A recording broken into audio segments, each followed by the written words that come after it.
नमस्कार, मी प्राची मराठे. पुणे दर्पण न्यूजमध्ये सर्वांचं स्वागत. सर्वप्रथम एक नजर हेडलाईन्सवर. श्रीराम मंदिराकरता श्रीमंत दगडूशेठ गणपती ट्रस्टतर्फे 51 लाखांचा निधी पूजनीय सांध्वी ऋतंभराजी यांच्याकडे सुपूर्द. स्थानिक स्वराज्य संस्थांच्या निवडणुकीतही ग्रामपंचायतीसारखंच यश मिळेल, शिवसेना नेत्या नीलम गोरे यांचा विश्वास. धनंजय मुंडेंच्या राजीनाम्यासाठी भाजपचा महिला मोर्चा आक्रमक, जिल्हाधिकारी कार्यालयावर केलं आंदोलन. आणि खेळ हा सर्वसामान्यांच्या जीवनशैलीचा भाग व्हायला हवा, केंद्रीय क्रीडा राज्यमंत्री किरेन रिजिजू यांचं मत. श्री राम जन्मभूमी तीर्थक्षेत्र अयोध्या भव्य मंदिर निर्माण श्रद्धानिधी अभियानासाठी श्रीमंत दगडूशेठ हलवाई गणपती ट्रस्टतर्फे 51 लाख रुपयांचा निधी जाहीर करण्यात आला. पुण्यामध्ये या अभियानासाठी आलेल्या पूज्य साध्वी ऋतंभराजी यांच्याकडे पहिल्या टप्प्यातील 11 लाख रुपयांचा धनादेश सुपूर्द करण्यात आला. राम मंदिर निर्माण कार्य निर्विघ्नपणे पार पडावे अशी प्रार्थना पूज्य साध्वी ऋतंभराजी यांनी गणरायाचरणी केली.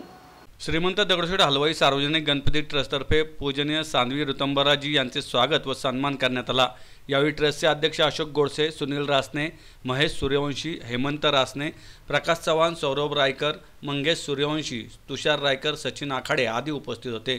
पूजनीय सांध्वी ऋतंभराजी यांनी गणरायाला अभिषेक देखील केला. तसेच त्यांच्या हस्ते गणपतीची आरती करण्यात आली. पूजनीय सांध्वी ऋतंभराजी म्हणाल्या, लवकरच संपूर्ण जग अयोध्येतील श्रीराम मंदिराच्या भव्यतेचे दर्शन करेल.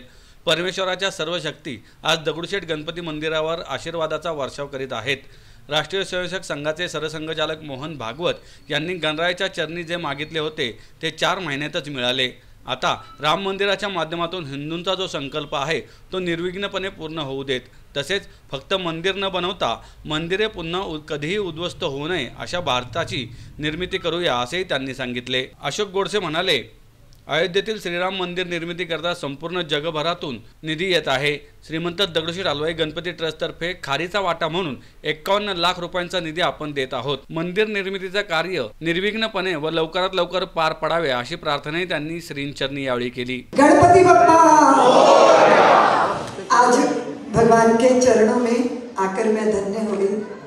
अध्यक्ष जी, आपने जो समर्पण किया है, ये जो श्री गणेश किया है, मैं समझती हूँ कि जैसे आज इस भव्यता और दिव्यता का मैं दर्शन कर रही हूँ, जल्दी ही सारा संसार अयोध्या की भी दिव्यता और भव्यता का दर्शन करेगा. और आपने जो श्रद्धा का समर्पण किया है, मैं स्वयं क्या, मैं तो प्रतिनिधि हूँ हिंदू जनता की, लेकिन सारे देवजन, सारी देव शक्तियाँ आज इस ट्रस्ट पे आशीर्वाद की वर्षा कर रही हैं. और माननीय मोहन जी ने गणपति भगवान से जो चरणों में बैठकर मांगा था वो उन्होंने 4 महीने में ही दे दिया.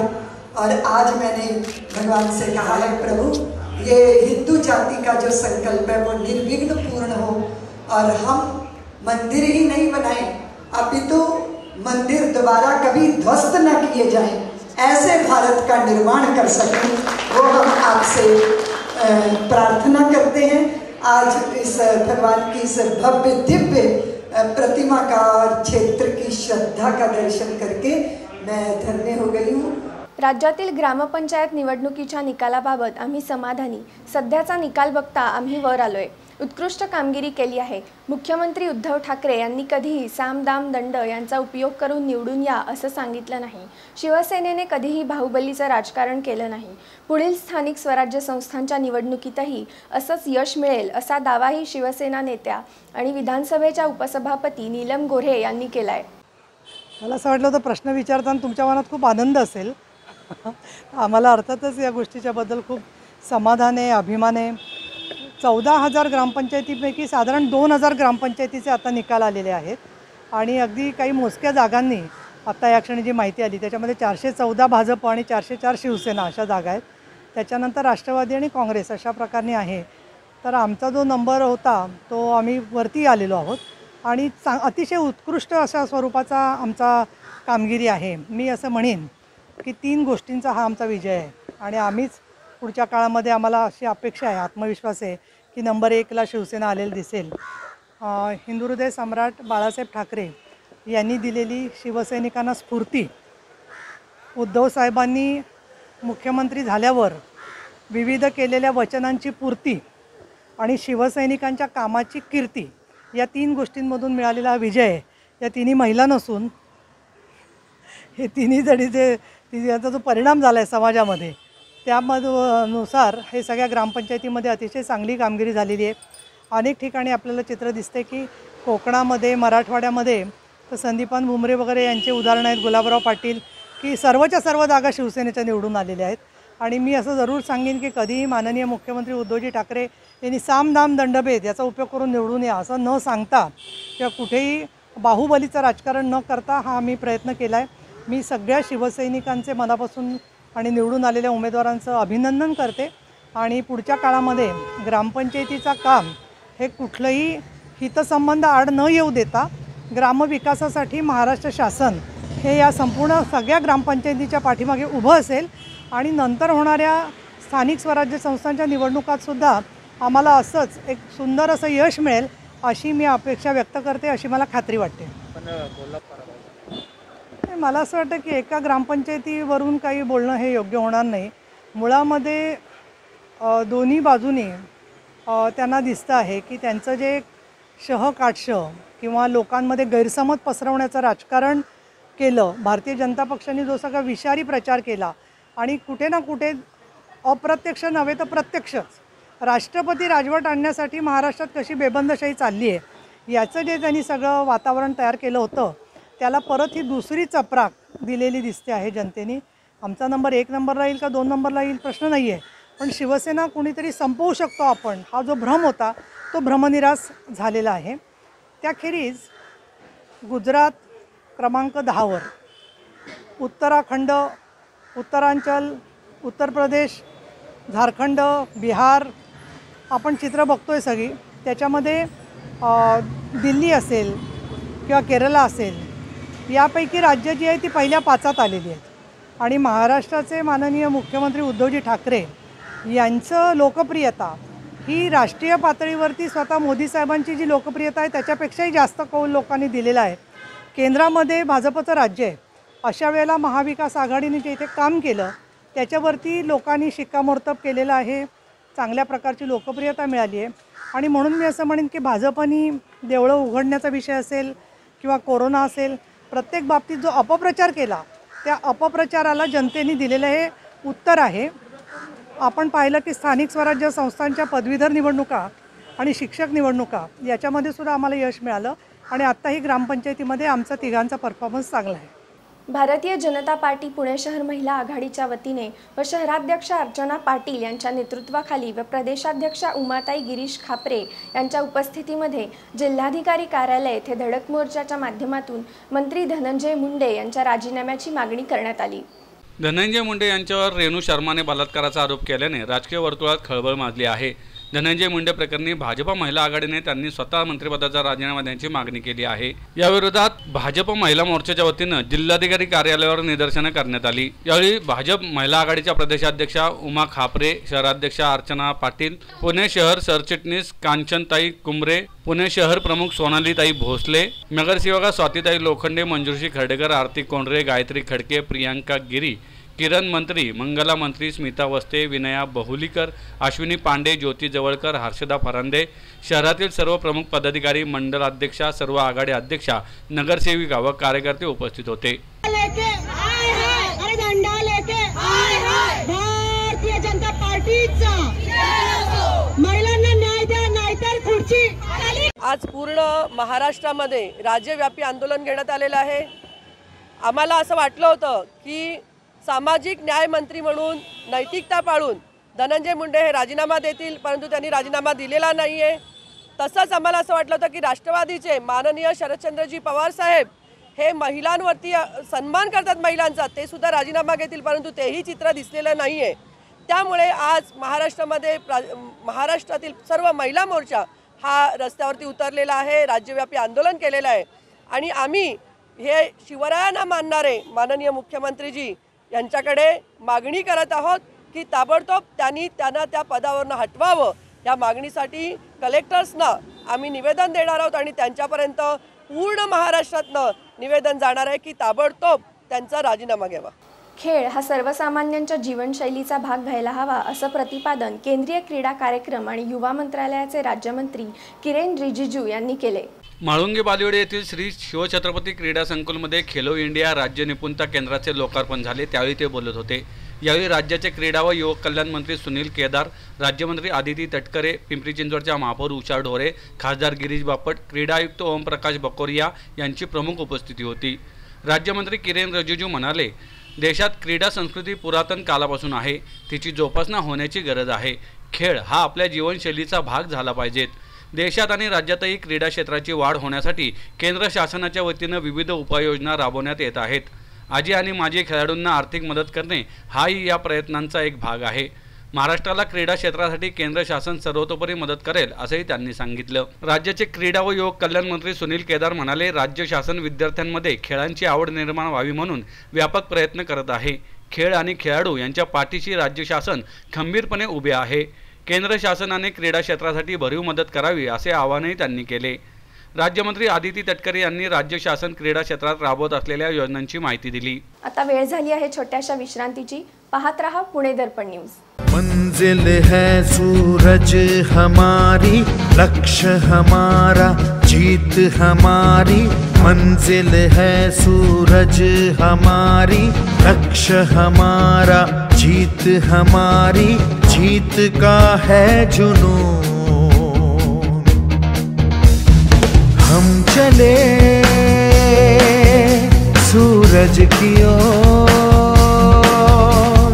हम चले सूरज की ओर।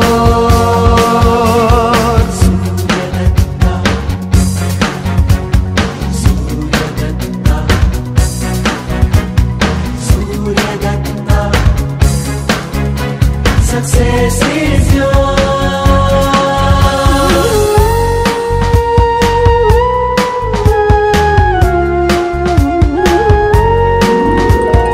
प्रथम सुमिरन गणेश जी का, दे आशीष हमको।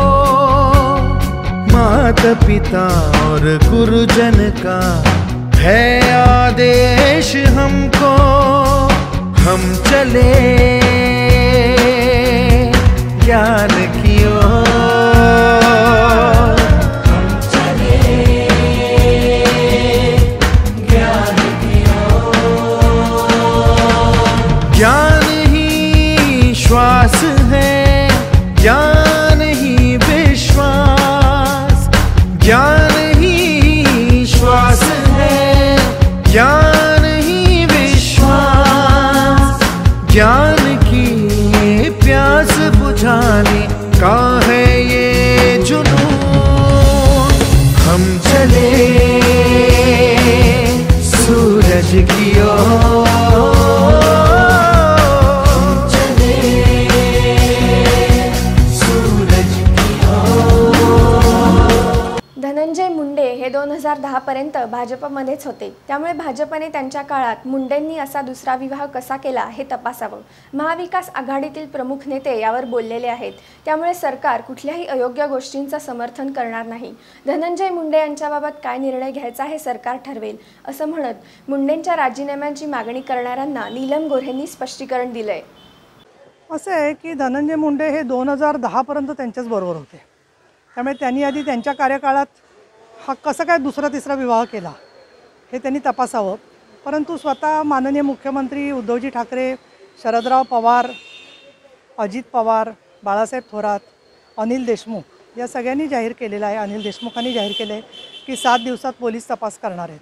आणि म्हणून मला असं वाटतं की आमचं सरकार कुठल्याही अयोग्य गोष्टीचं समर्थन करणार नाही ही आम्हाला खात्री आहे।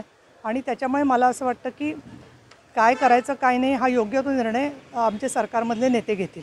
नैतिकदृष्ट्या बोलायचं झालं तर मी असं म्हणेन की त्याच्या फुटपट्ट्या काय आहेत किंवा वस्तुस्थिती काय आहे किंवा त्यामध्ये जे काही म्हणणं आहे संबंधित व्यक्तीचं त्यांच्यापर्यंत मी स्वतः ते काही ऐकलं नाही आहेत का त्यांचे पेपर पाहिलेले नाही आहेत, त्यामुळे त्याच्याबद्दल मी काही भाष्य करणं हे मला योग्य वाटत नाही आहे। देशात राहणाऱ्या प्रत्येक मराठी माणसाची नाळ ही पानिपत युद्धाशी जोडलेली असते. पानिपत युद्धात आपण हरलो नाही, आपण हारून देखील जिंकलो होतो हे मराठ्यांचा खरा इतिहास वाचल्यानंतर कळते. त्यामुळे आपण जे युद्धातून मिळवलं ते जाणून घेण्यासाठी मराठ्यांचा खरा इतिहास पुढे येणे आवश्यक आहे, असं मत निवृत्त लेफ्टनंट जनरल प्रमुख राजेंद्र निंभोरकर यांनी व्यक्त केलं. हिंदवी स्वराज्य महासंघ आयोजित 260व्या पानिपत शौर्य दिवसाच्या कार्यक्रमात ते बोलत होते. यंदाचा पानिपत शौर्य सन्मान त्यांना प्रदान करण्यात आला. कार्यक्रमाच्या अध्यक्षस्थानी महासंघाचे अध्यक्ष व तंजावर छत्रपती घराण्याचे शिवाजीराजे भोसले तर प्रमुख पाहुणे म्हणून एअर मार्शल भूषण गोखले उपस्थित होते. पानिपतचे शौर्य हे महाराष्ट्राने देशाला दिलेले मोठे योगदान आहे, असे एअर मार्शल गोखले यांनी यावेळी सांगितले. महासंघाचे कार्याध्यक्ष महेंद्रसिंग पेशवा, विक्रमसिंग मोहिते, भूषणसिंग राजे होळकर, मोहिनी पेशवा करकरे, ॲडव्होकेट अशोकराव पलांडे यांच्यासह यज्ञ नितीन पंत, दादाराजे देसाई, अभिनेते नितीश भारद्वाज, इंद्रजित जेदे, रवींद्र कंक, योगेश्वर गंदे, डॉक्टर उदय कुलकर्णी, प्राध्यापक मोहन शेटे, पुणे विद्यापीठाचे कुलगुरू डॉक्टर नितीन करमाळकर आदी यावेळी उपस्थित होते. छत्रपतींच्या प्रेरणेने व पेशव्यांच्या नेतृत्वाखाली मराठ्यांनी लढलेले पानिपत युद्ध हे दूरगामी विजयाचे जसे प्रतीक आहे तसे ते आजही प्रेरणास्थानच आहे. देशासाठी लढताना सैन्य, सैनिक व युद्ध यांना कुठल्या जाती धर्मात अडकू नये, असे यावेळी बोलताना लेफ्टनंट जनरल राजेंद्र निंभोरकर यांनी सांगितलंय.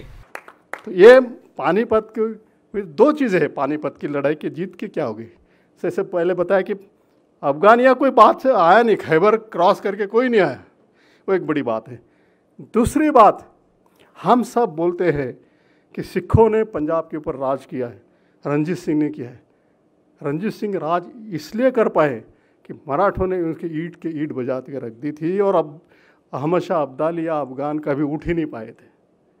तो ये जो सिख का राज है उसकी नींव हमने रखी थी. और मैं एक पंजाबी में एक कहावत बोल देता हूँ कि हमने क्या करना चाहिए. जैसे मेरे सीनियर भूषण गोखले जी ने बताया कि ये आज का हिंदुस्तान क्या है. मैं बोलता हूँ, जब डोले खून शहीदाना तकदीर बदल दी कौमां दी, जब सोच बदल दी लोकां दी तकदीर बदल दी कौमां दी. आप लोगों की सोच जब बदलेगी तब हमारे देश की तकदीर है. और ये कहाँ से शुरू होती है? ये पूना से शुरू होती है. यहाँ से स्वराज यहीं से शुरू हुआ है, लाल महल, और यहाँ से साम्राज्य यहीं से शुरू हुआ है, शनिवारवाड़ा. और 1857 की जो लड़ाई हुई है उनके जो मेन जनक थे नाना साहेब पेशवा यहीं से थे. लेकिन ब्रिटिशर ने यहाँ से उखाड़ फेंका था उन्होंने बिठूर में, फिर भी वो हार नहीं मानी. और वहाँ पे इसके साथ एक दुख की बात है कि हमेशा जब यहाँ से मराठे गए हैं तब यहाँ पे, मैं सॉरी अगर किसी का दिल दुखा दिया मैंने, कि उत्तर हिंदुस्तान में हम कभी भी हमारी मदद नहीं की है. मैं इस हॉल से बाहर नहीं कह चाहता हूँ, लोग को बोलोगे कि रीजनलिज्म है, नो क्या बोलते हैं कि ऐसे, लेकिन ये वस्तुस्थिति है. पानीपत में नहीं, पानीपत ने, सूरजमल जाट ने हमारा साथ छोड़ दिया और क्या किया, सिर्फ लूटा. जब भाग रहे थे तब लूटा है. उनकी रानी की प्रशंसा करता, रानी हंसा, जिन्होंने मराठा जब भाग रहे थे उनको आश्रय दिया. शमशेर बहादुर को उन्होंने आश्रय दिया, उनका पुतला उन्होंने बनवाया, लेकिन बाकी किसी ने नहीं किया. राष्ट्र निर्माणासाठी झटणारे हातच इतिहास घडवतात, असं प्रतिपादन साध्वी ऋतंबरा यांनी केलं. राम मंदिर ते राष्ट्र मंदिर अशा श्रद्धानिधी जनजागरण अभियानानिमित्त रविवारी गणेश कला क्रीडा मंच येथे साध्वी ऋतंबरा यांची जाहीर सभा पार पडली. सियावर रामचंद्र की जय, पवनसुत हनुमान की जय, जय श्रीराम अशा जयघोषाने परिसर दुमदुमून गेला. श्रीराम जन्मभूमी तीर्थक्षेत्र अयोध्या येथील भव्य मंदिर निर्माण श्रद्धानिधी अभियानानिमित्त ही सभा आयोजित करण्यात आली होती. यावेळी महापौर मुरलीधर मोहोळ, उपमहापौर सरस्वती शेंडगे, रवींद्र वंजारवाडकर, हरिभक्त परायण शिवाजी मोरे, पांडुरंग राऊत, संजय मुद्राळे, तुषार कुलकर्णी आदी मान्यवर उपस्थित होते. अभियान प्रमुख तुषार कुलकर्णी यांनी राम मंदिराच्या ऐतिहासिक लढ्यावर प्रकाश टाकला. संकल्पासमोर विकल्प नसेल तर संकल्प नक्कीच सिद्धीत जातो. आपल्या पूर्वजांनी राष्ट्र निर्माणासाठी संघर्ष केला. तथाकथित धर्मनिरपेक्षतेच्या विखारी वृत्तीने राम मंदिराच्या चळवळीची थट्टा केली. आस्थांचा उपवास केला गेला. अशा वृत्तीला विरोध करण्याचे सामर्थ्य आपल्यात हवे. भविष्यात मंदिर उद्ध्वस्त करण्याचे स्वप्नही कोणी पाहू शकणार नाही, अशा शब्दात साध्वी ऋतंबरा यांनी आपले विचार व्यक्त केले. महापौर मुरलीधर मोहोळ म्हणाले, राम मंदिर निर्माणाची चळवळ ही अभिमानाची गोष्ट आहे. पंतप्रधान नरेंद्र मोदी यांच्या हस्ते राम मंदिराचे भूमिपूजन झाले। अनेक वर्षाच्या संघर्षानंतर राम मंदिर उभे राहत आहे। और इस देश के अंदर अगर कोई कुत्सित प्रयत्न किया गया, कोई घोर पाप किया गया, तो वो हिंदू जाति की आस्थाओं पे कुठाराघात करने का किया गया। वो छद्म युद्ध चलता रहा, आज भी चल रहा है। इस तरह की वेब सीरीज आ रही है जो हमारी आस्था का मजाक उड़ाती है। ये कौन कर रहा है, ये क्यों कर रहा है? वो वेब सीरीज पाताल लोक की कुतिया का नाम सावित्री रखने वालों के कितने गंदे कुत्सित इरादे हैं, कल्पना कीजिए। कुतिया बुरी नहीं होती, लेकिन जब कुतिया कह के किसी को गाली दी जाती है, उसका अर्थ ये होता है कि ऐसी स्त्री जिसके चरित्र की प्रमाणिकता नहीं है, उसका नाम सावित्री तुम क्यों रख रहे हो? और यद्यपि भारती अगर सावित्री नाम मन में उनके आएगा तो कौन आएगा मन में? यमराज के हाथों से अपने सत्यवान के प्राणों को वापस लाने वाली वो सावित्री हमारे हृदय के पवित्र सिंहासन पर विराजमान है। लेकिन ये जो चल रहा है फिल्मों में, सीरियल में, वेब सीरीज में, ये सारे षड्यंत्र हैं हमारी आत्मा को घायल करने के लिए, हमारी चित्त चेतना को नष्ट करने के लिए। वो युद्ध आज भी चल रहा है। लोग मुझे पूछते हैं कि दीदी माँ मंदिर बन जाएगा तो सारे समाधान हो जाएंगे? तो मैंने कहा नहीं, मंदिर बनेगा तो हमारे खंडित स्वाभिमान की प्रतिष्ठा होगी, लेकिन ये हमारी यात्रा का प्रारंभ है। अभी तो जब तक पुण्य के सर पे पाप की बेलें चढ़ी हैं, हमें सजग रहना होगा। हमें हर व्यक्ति के चित्त में रामत्व को धारण करना होगा। हमें हमारी संतानों को शत्रु और मित्र में पहचान करने की जो है वो विधा उसके चित्त चेतना में स्थापित करनी होगी। अपने प्रभु के चरणों में सर्वस्व न्यौछावर करने की भावना जागृत होती है, तब हम क्या दे पाते हैं?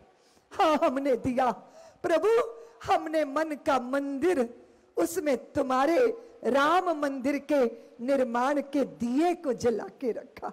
दुनिया की कोई आंधी, कोई झंझावात उस दीप को बुझा नहीं पाए। उत्पीड़न हुए, अत्याचार हुए, अपमान हुए, दुनिया ने बकवास किया। मैं सारी दुनिया में प्रवास करती थी, हर एयरपोर्ट पर मेरे पहुंचने से पहले पापियों के द्वारा मेरी ऐसी छवि वहां स्थापित कर दी जाती थी जैसे मैं कोई बड़ी भारी आतंकवादी हूं। 10-10, 15-15, 24-24 घंटे विश्व के एयरपोर्ट पर बंदी बनाकर मुझे बैठाया जाता था। मैंने कभी किसी को बात नहीं की, ना बाहर रहने वालों को बताया, ना भारत वालों को बताया, लेकिन ये जानती थी मैं कि सत्य तो सूर्य की तरह प्रकाशित होता है, उस पे पर्दा कोई नहीं डाल सकता। हमें उत्पीड़ित किया जा सकता है, हमें परेशान किया जा सकता है, पर हमें पराजित नहीं किया जा सकता। ये दृढ़ भावना चित्त में रही और वही जगर मगर संकल्प का दिया दिल में जलता रहा। और आज हम उस मोड़ पर खड़े हैं जहां मेरे राम भव्य मंदिर में विराजेंगे। भाजपासोबत ज्यू समुदायाचे नाते जोडले जात आहे ही आनंदाची गोष्ट आहे। अल्पसंख्याक समाजाचे प्रश्न भारतीय जनता पक्ष सोडवेल अशी ग्वाही भाजपाचे प्रदेशाध्यक्ष चंद्रकांत पाटील यांनी दिली। ज्यू अल्पसंख्याक समुदायाचे राज्यातील प्रमुख डॅनियल पेनकर आणि पदाधिकाऱ्यांनी शनिवारी सायंकाळी पाटील यांच्या उपस्थितीत भाजपमध्ये प्रवेश केला। भाजप पुणे शहर अल्पसंख्याक आघाडीचे अध्यक्ष अली दारूवाला यांच्या विशेष प्रयत्नाने हा प्रवेश लाल देऊळ सिनेगॉग येथे पार पडला। भाजप अल्पसंख्याक आघाडी प्रदेशाध्यक्ष एजाज देशमुख, शहराध्यक्ष जगदीश मुळीक, सरचिटणीस राजेश पांडे, महापालिका सभागृह नेते गणेश बिडकर यावेळी उपस्थित होते। पाटील म्हणाले, पक्षाची सदस्य संख्या जनाधार सतत वाढत आहे। पुढील लोकसभा निवडणुकीत मागील मताधिक्याचा विक्रम तोडला जाईल याची खात्री अशा कार्यक्रमांमधून होते। राष्ट्रीय स्वयंसेवक संघ भाजपशी ज्यू समुदाय सतत संबंधित राहिला आहे, आता प्रत्यक्ष कार्यरत होत आहे ही आनंदाची बाब असल्याचं ते म्हणाले। डेव्हिड ससून ट्रस्टचे प्रमुख सॉलेमन सोफेर यांचा विशेष सत्कार यावेळी करण्यात आला।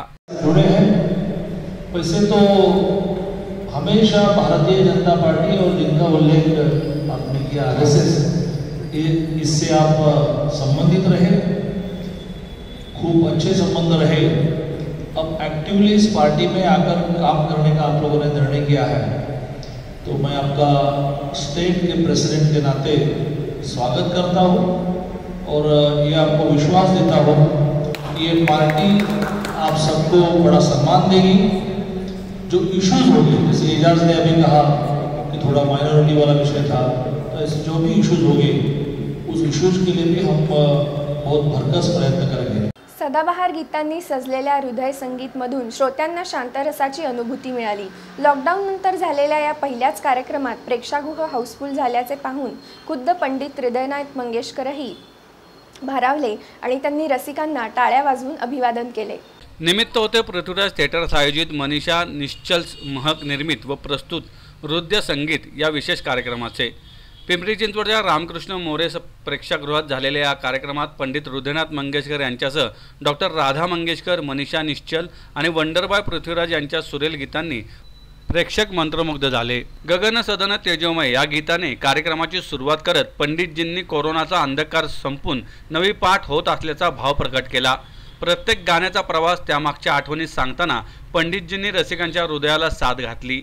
वंडरबॉय पृथ्वीराजच्या नको देवराया अंत आता पाहू आणि जीवा शिवाची बैलजोड या गीतांनी रसिकांची मने जिंकली। यावेळी हृदयनाथ मंगेशकर म्हणाले, गेले काही महिने सगळेच घरात बसून होते।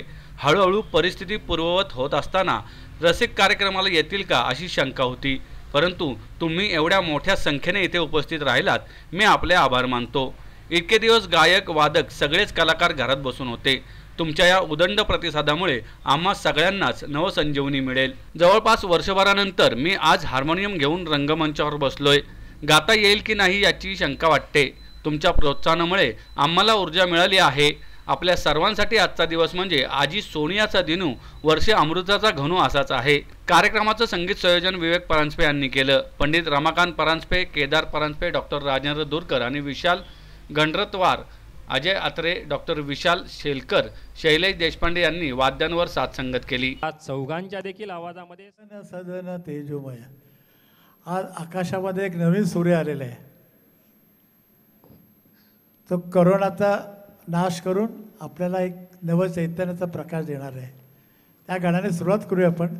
गगन सदन तेजोमय, तिमिर हरून दे प्रकाश, दे अभय।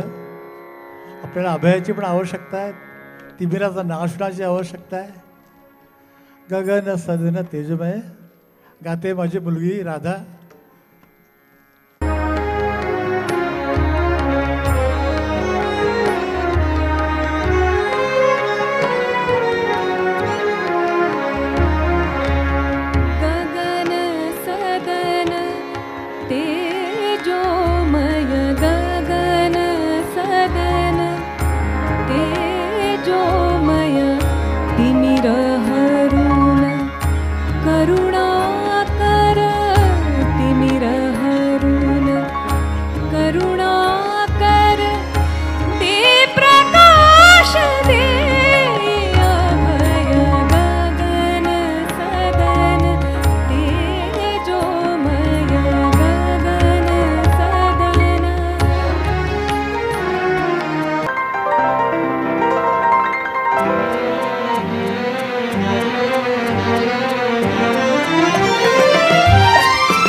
नजर हेडलाईन्सवर.